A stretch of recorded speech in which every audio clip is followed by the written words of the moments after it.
एक तार में करंट आगे पीछे भाग रहा है और दूसरे में सीधा एक ही दिशा में बह रहा है। यही फर्क है एसी और डीसी का। चलो 3D में पूरा खेल समझते हैं।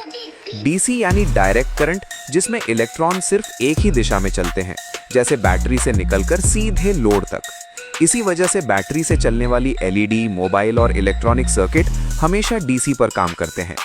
दूसरी तरफ एसी यानी ऑल्टरनेटिंग करंट, जिसमें इलेक्ट्रॉन आगे पीछे दोनों दिशाओं में लगातार अपनी दिशा बदलते रहते हैं। एसी करंट की दिशा साइन वेव के हिसाब से बदलती है, इसलिए इसका ग्राफ ऊपर नीचे जाता है। घरों में जो बिजली आती है वो एसी होती है, क्योंकि एसी को लंबी दूरी तक भेजना आसान और सुरक्षित होता है। डीसी लंबी दूरी में ज्यादा नुकसान करती है, जबकि एसी को ट्रांसफार्मर की मदद से आसानी से कंट्रोल किया जा सकता है। इसी कारण चार्जर और पावर सप्लाई पहले एसी को डीसी में बदलते हैं।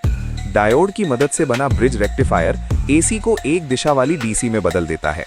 बैटरी खुद डीसी देती है और पावर सप्लाई एसी से डीसी बनाकर डिवाइस को देती है।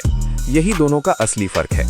सीधे शब्दों में समझो तो एसी आगे पीछे बदलता है और डीसी सीधा बहता है। अब आप एसी और डीसी का फर्क पूरी तरह समझ गए। अगर आप बिजली और इलेक्ट्रॉनिक्स को ऐसे ही 3D में आसान और मजेदार तरीके से सीखना चाहते हैं तो ज़रीफ इलेक्ट्रिशियन की लैब को अभी सब्सक्राइब करो।